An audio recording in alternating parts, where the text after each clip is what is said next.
마가복음 원어강의 네 번째 시간을 함께 나누겠습니다.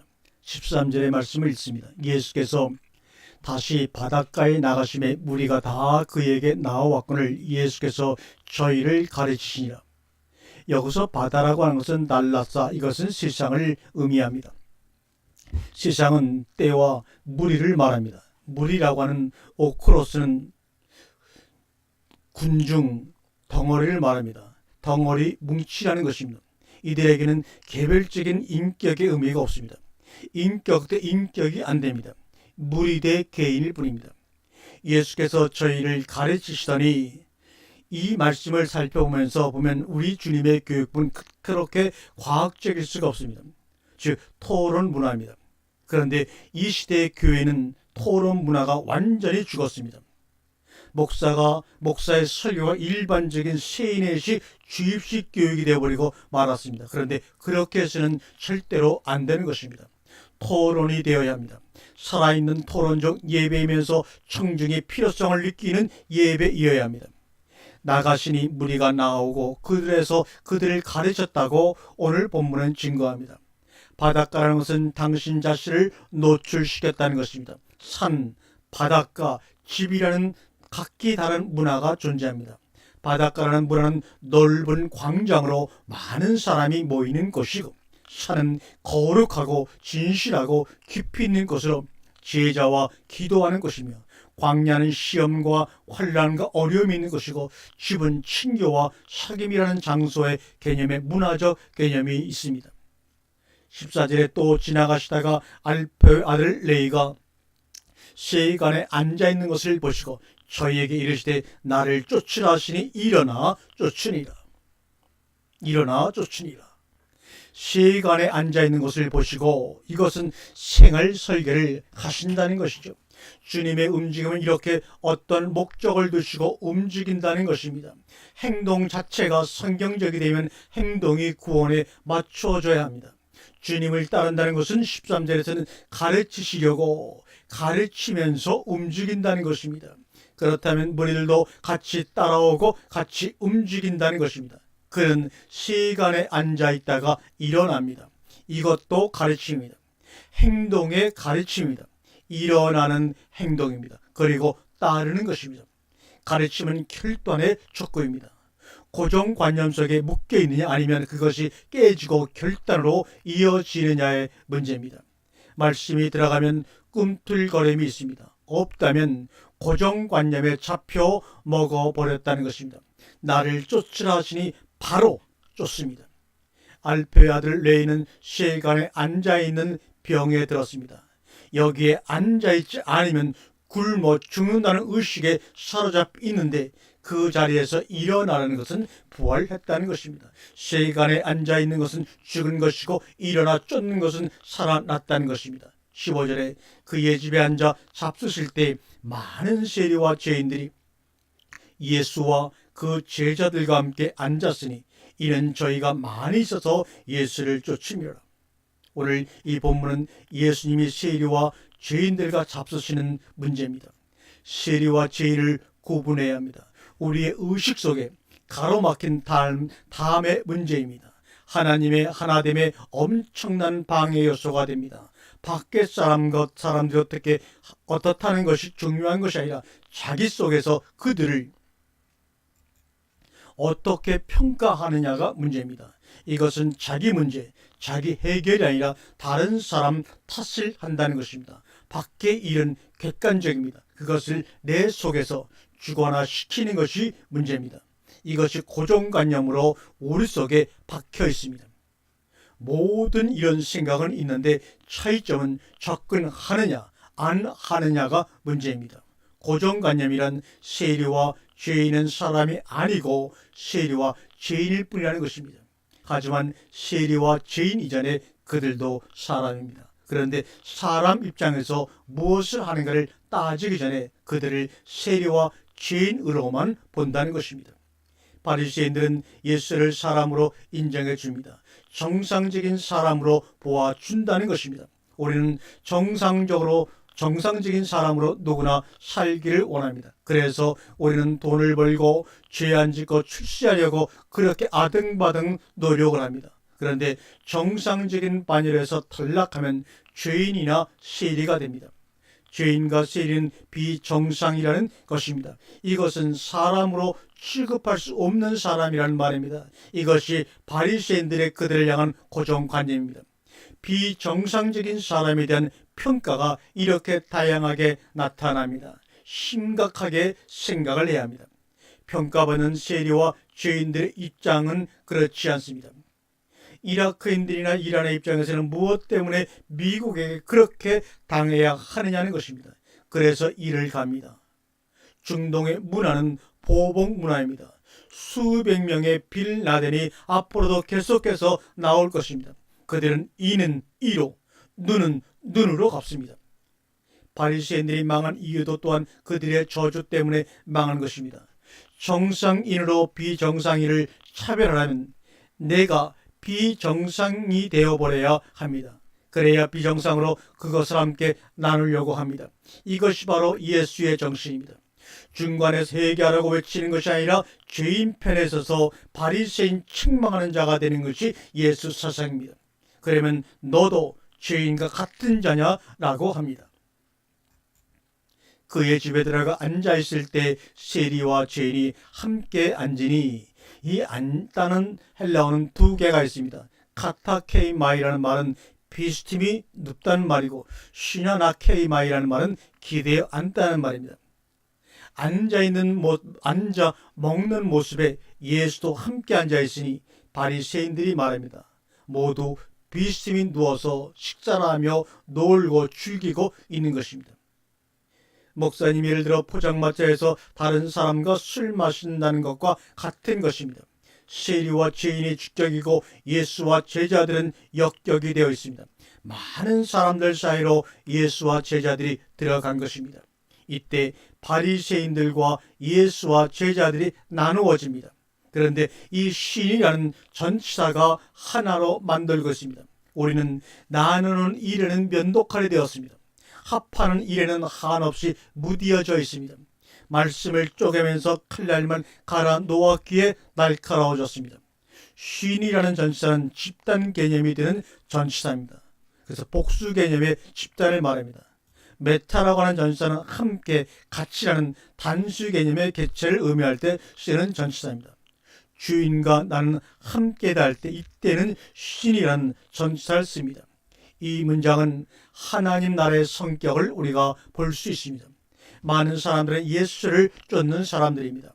죄인과 정상인 찾지 않습니다. 함께한다는 두 무리가, 죄인과 예수가 함께할 수 없는데 이 두 무리가 섞였다는 것이 함께입니다. 누구든지 함께라는 것이 하나님의 나라입니다. 그의 집에 앉아 잡수실 때 카타케이마이, 둘어 누워서 함께 먹을 때 하나님의 보호자가 되는 것입니다. 세리와 죄인은 예수를 필요로 하는 사람들입니다. 많은 사람은 예수를 쫓는 사람들이고 이들이 천국에 참여할 수 있는 대상들입니다. 우리는 하나의 그림으로 보아야 합니다. 바리새인과 서기관들이 예수께서 죄인과 세리들과 함께 잡수시는 것을 보고 그 제자들에게 이르되 어찌하여 세리와 죄인들과 함께 먹는가? 가히 그리고가 됩니다. 그리고 서기관과 바리새인들은 이들은 모두 밖에 있는 사람들입니다. 밖에 있는 사람들은 보기만 하는 사람들입니다. 15절에 신과 함께 하지 않는 사람들입니다. 이렇게 밖에서 구경만 하는 사람들이 얼마나 많은지요. 그를 본 서기관들과 바리새인들이 무엇을 보았습니까? 죄인과 함께 먹는 예수를 본 것입니다. 함께라는 메타가 나옵니다. 함께 있을 수 없는 자들이란 말입니다. 그리고 말합니다. 보고 말하게 됩니다. 죄인과 세리와 어떻게 함께 메타하면서 먹고 마실 수가 있는가? 그러나 그들의 먹고 마시면 즐김입니다. 오락입니다. 연애입니다. 그들의 의식을 엿볼 수가 있습니다. 메타라는 전치사는 분리라는 것이 나타나고 있습니다. 세리와 죄인은 구분되어야 합니다. 함께 할 수가 없다고 하는 것이 바로 바리새인들의 의식 속에 사로잡혀 있습니다. 죽음을 만지면, 시체를 만지면 7일 부정하다고 율법서에 나와 있습니다. 이것은 시체를 보았다는 의식이 7일 정도 간다 이 말입니다. 그런데 잊어버리면 7분 만에도 끝날 수가 있습니다. 이것은 잊어버리는 기간입니다. 최장 기간이 7일이라는 말입니다. 잊어버리는 의식의 문제입니다. 속을 청소해야 합니다. 나의 속을 더럽게 할 수도 깨끗하게 할 수도 있습니다. 주야로 묵상하는 자로다는 주야로 청소하는 자입니다. 11절에 예수께서 들으시고 저희에게 이르시되 건강한 자에게는 의원이 쓸데없고 병든 자에게라야 쓸데있느니라. 내가 의인을 부르러 온 것이 아니요 죄인을 부르러 왔노라 하시니라. 죄인을 부르러 왔노라 하시니라. 당신이 이들과 함께 하느냐 하는 것입니다. 건강한 자와 병든 자가 나옵니다. 필요성을 느끼는 자가 누굽니까? 이들이 예수를 필요로 한다는 것입니다. 정상인들은 예수를 필요로 하지 않는다는 것이 문제입니다. 죄인, 세리라는 것은 그것을 끊을 수 없는 사람들입니다. 반복한다는 것은 무언가 고장이 났다는 것입니다.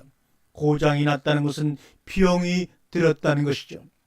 병만 고쳐주면 됩니다. 병을 고쳐주는 분이 바로 이번 예수님입니다. 정상적과 비정상적이라는 것을 비판과 판단으로 기준 삼지 말고 병이 들었다라고 합니다. 다수는 정상이고 소수는 비정상입니다. 그러나 처방이 나온 죄인들은 당연한 병자이지만 정상인이라는 자는 나타나지 않으므로 처방이 안 된다는 것입니다. 무엇이 정상이고 무엇이 비정상이라는 것을 제대로 아시는 분은 바로 우리 예수님 뿐입니다. 비정상이라고 인정하는 자에게 가십니다. 그것이 함께 간다는 것입니다. 병들지 않은 자가 예수를 믿는 것은 사치입니다. 정상, 비정상은 나타나는 현상이 아니라 개념이 문제입니다.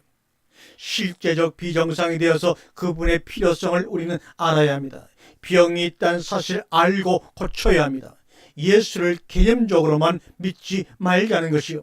죄를 사하는 권세는 제자들도 있습니다. 그것이 중요한 것이 아닙니다. 실제 우리의 생활 속에서 예수가 왜 필요한가를 보아야 합니다. 아플 때만 병원 가지 않습니까?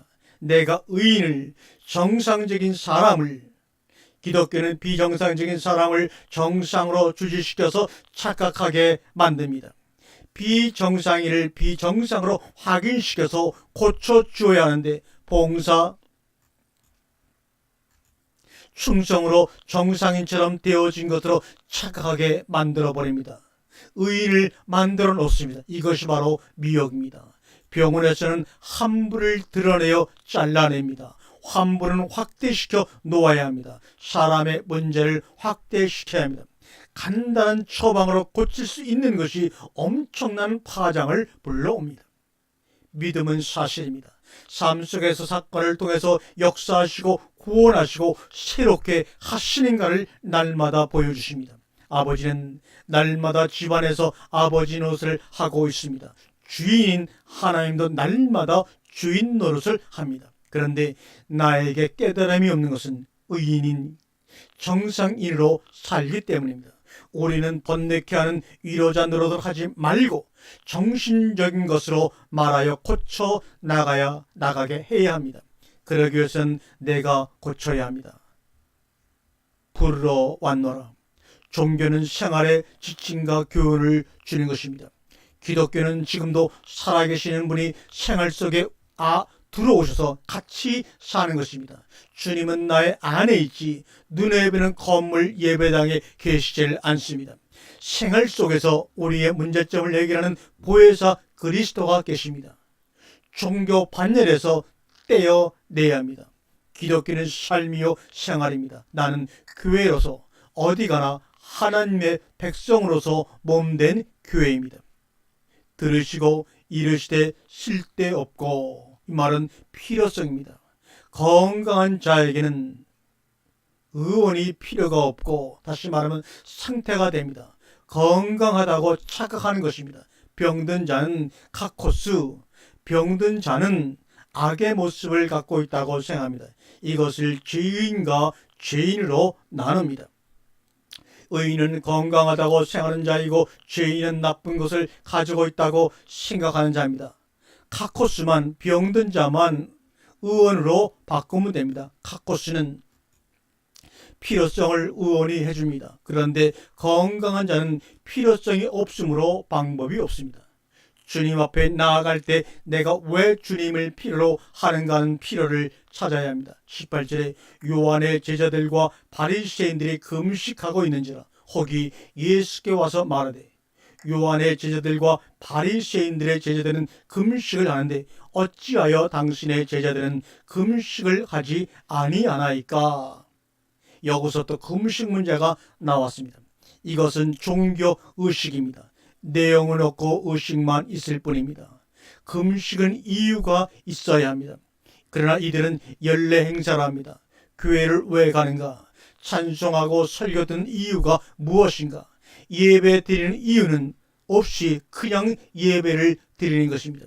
의미 없는 반복되는 행위일 뿐이요, 의식 때문에 하는 금식입니다. 금식하지 아니하나이까? 라는 것입니다. 뭐뭐 하는지라는 계속 미완료로 계속되고 있는 상태를 말합니다. 그들은 계속해서 그렇게 하고 있는데 안 하고 있으니 이상한 것이다, 이 말입니다. 생각의 문제죠. 어찌하여 티아티는 목적이 없이 그래도 되는 것이냐? 라는 것입니다. 지금 계속하고 있는데 안 해도 되는 것이다, 되는 것이냐? 아니다라고 생각하며 부수는데도 가감해야 합니다. 그런데 그것이 나에게 젖어 있게 주일이면 교회 가야 한다, 기도해야 한다가 습관화가 되어 있습니다. 예수께서 저희에게 이르시되 혼인집 손님들이 신랑과 함께 있을 때 금식할 수 있느냐? 신랑과 함께 있을 동안에는 금식할 수가 없나니. 아멘. 이것이 이유가 되는 것입니다. 그 다음에 금식이 나옵니다. 이것은 사실입니다. 그런데 사람들은 배가 차도 먹습니다. 이것을 우리가 식탐이라고 말합니다. 먹거리가 있을 때는 먹고 없으면 굶습니다. 뭐뭐 할 수 있느냐라는 것이 중요합니다. 디나타이는 반드시 부정사를 찾습니다. 메 디나타이 네스티오, 금식할 수 있느냐라는 것입니다. 혼인집 손님들, 신랑의 아들들이 금식할 수 있느냐? 많은 음식이 있는데 금식할 수 없습니다. 많은 하나님의 말씀이 터져 나오는데 그것을 막을 수 없다는 것입니다. 신랑은 바로 공급자이신 예수 그리스도의 말씀입니다. 18절에 금식하는데 왜 금식하지 않습니까? 18절의 사람과 19절의 사람은 다릅니다. 18절에 금식하는 것은 능력이 아니라 없으니까 안 먹는 것이다. 시제부사에는 그동안이 됩니다. 신랑과 함께 있는 기간은 금식할 수 없다. 이것이 떡입니다. 내 속에 있다. 이것이 소화되어서 흡수된다. 하려고 해도 안 된다. 스며들게 되어 있다. 공급자라는 것입니다. 그러나 그들로부터 신랑을 빼앗길 날이 이르니 그날에는 금식할 것이니라. 주님이 지금도 오셔도 초림 때처럼 됩니다. 그 주님이 구주라면 생각이 틀린 자들이 구원을 받겠습니까?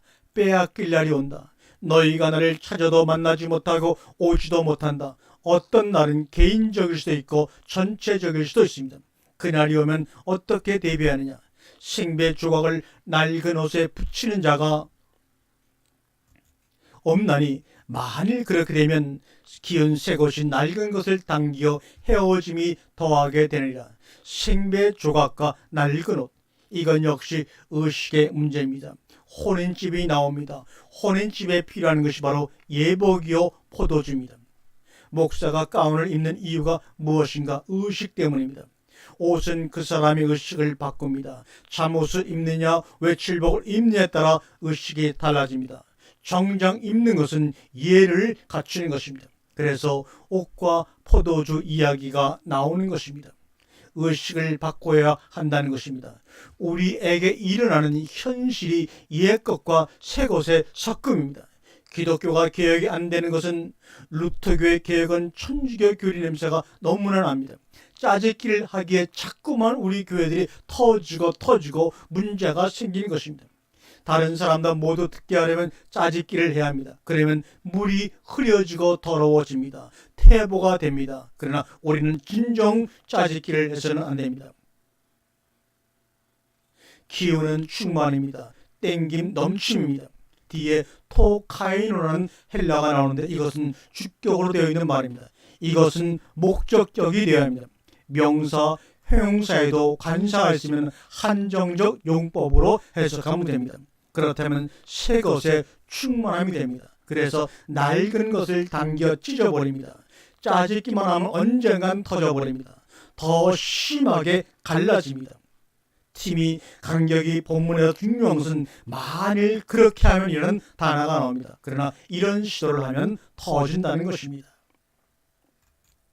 새 포도주를 낡은 가죽 부대에 넣는 자가 없나니 만일 그렇게 하면 새 포도주가 부대를 터뜨려 포도주와 부대를 버리게 되리라. 오직 새 포도주는 새 부대에 넣느니라 하시니라. 새 포도주와 낡은 가죽 부대, 새 포도주가 간사를 양쪽에 가지고 원문에 나옵니다. 왜냐하면 새 말씀은 날마다 확장되어 가기 때문입니다. 한정된 자료 속에 넣을 수가 없습니다. 낡은 개념은 계시 없는 눈가림 상태에서 찾은 것입니다. 그러나 새 언약은 계속해서 날마다 발전합니다. 그러므로 가두어둘 수가 없습니다. 의복이라는 것은 하나의 신분을 말합니다. 껍데기입니다. 가죽 부대는 용기를 말하는 것이죠. 내용적인 것을 담으려면 용기가 신축성이 있어야 합니다. 이 용기가 낡았으면 포도주가 쏟아지고 부대를 버려버리고 말 것입니다. 포도주는 단수인데 부대는 복수로 나와 있습니다. 포도주의 발효성입니다. 발효하면 양이 한없이 늘어납니다. 그래서 쌓을 것이 없습니다. 새 포도주는 새 부대에 넣어야 합니다. 넣는이라는 말을 헬라어로 찾아보겠습니다. 발로, 이 말은 던지다, 일어나다, 눕다, 붓다, 두다, 보내다, 찌르다 이런 여러 가지 뜻으로 쓰입니다. 영어로 to, throw, put이라고 얘기합니다. 그 다음에 발렌테오스, 이것은 던져지다, 놓여져야 하는 what must be put라는 뜻으로 영어로 번역되기도 하는 단어들입니다. 용기가 되다, 즉 새 포도주를 담는 새 부대에 용기가 있다는 것입니다. 새 사람이 되었다는 것입니다. 그러므로 뒤를 돌아보면서 머뭇거리지 말라, 앞만 보고 가라 이 말입니다. 23절에 안식일에 예수께서 밀밭 사이로 지나가실새 그 제자들이 길을 열며 이삭을 자르니 드디어 추수의 문제가 다가왔습니다. 타작할 때 방법이 낫으로 밑을 자르지만 흉년이 들면 이삭만 자릅니다. 왜요? 알이 들지 않은 이삭이 있기에 머리만 따내는 것입니다. 이들은 명분만 앞세 내세우고 있습니다. 금식한다는 명분, 안식에 일하지 않는다는 명분, 죄인과 함께 하지 않는다는 명분. 우리의 삶은 명분 때문에 신뢰를 포기하느냐, 신뢰 때문에 명분을 포기하느냐의 싸움일지도 모릅니다. 24절에 바리새인들이 예수께 말하되 보시오, 저희가 어찌하여 안식일에 하지 못할 일을 하나이까? 왜 안식일에 하지 못할 일을 하느냐 이 말입니다. 그러자 25절에 예수께서 가라사대 다윗이 자기와 함께한 자들이 빗절되어 시장할 때 한 일을 읽지 못하였느냐고 대꾸합니다. 시장할 때 한 일을 기억하지 못하느냐 현실이라는 것입니다. 현실 때문에 불법을 해도 되느냐 하는 문제입니다. 그래야 필요성을 말합니다. 시장하기 때문입니다. pay now, 굶주렸기 때문입니다. 주님은 모든 것의 필요성을 채워주시는 분입니다. 욕심으로만 구하지 않는다면 주님을 모신 자는 없다는 것을 말하지 말라. 돈이 없으면 벌으라는 것입니다. 자면서 기름 준비하지 않는다는 지적인 것입니다. 26절에 그가 아비아달 제사장 때 하나님의 전에 들어가서 제사장 외에는 먹지 못하는 진설병을 먹고 함께한 자들에게도 주지 아니하이니 제사장 외에는 먹지 못한 그것들을 먹습니다. 허겁지겁 파고, 이 말은 먹는다는 말 파고는 아주 허겁지겁 먹는 것을 말할 때 쓰는 단어입니다. 그리고 자기와 함께한 자에게도 줍니다. 어디에서요? 하나님의 전에 들어가서 하나님의 전은 먹고 주는 것입니다. 27절에 또 가라사대 안식일은 사람을 위하여 있는 것이요 사람이 안식일을 위하여 있는 것이 아니니. 여기서 안식일이 단수입니다. 니아톤 안드로폰, 사람 때문에 안식일에 성전에 가서 먹고 주기 위해서입니다. 무엇 때문에? 사람 때문에. 이러므로 인자는 안식일에도 주인이니라. 여기서 인자는 누구입니까? 바로 상속자입니다. 인자는 안식을 상속받습니다. 창세기 1장의 6째 날에 아담, 자칼, 네케바, 오탐까지 이어지는 한 그룹입니다. 아담, 자칼은 남자요, 네케바는 여자의, 오탐은 여자와 남자를 일컫는 그들이라는 말이 바로 오탐입니다. 창세기 1장의 6째 날 아담과 자칼과 네케바, 오탐까지 이어지는 한 그룹입니다. 이들이 안식을 상속받습니다. 그럼 이삭을 자르니 란 바리새인의 옛날 의식입니다. 개혁은 제도가 아닌 의식입니다. 인자는 안식일로 단수이다. 기간이 정해져 있지 않았다는 것입니다. 전체를 안식으로 본 것입니다. 히브리서의 영원한 안식이 되는 것입니다. 이것은 먹고 마시는 때라는 것입니다. 26절에 제사장 아비아달이 나옵니다. 그런데 안식일 때에는 멜기세덱이 제사장이 됩니다. 아비아달이 아니라.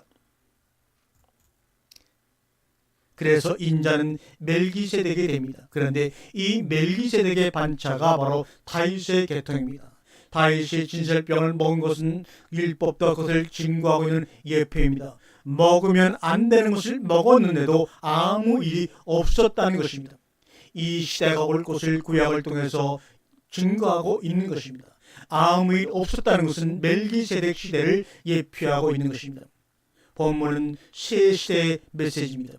주님은 그 새 언약인 새 메시지를 우리에게 전하기 위해서 오셨다는 것입니다.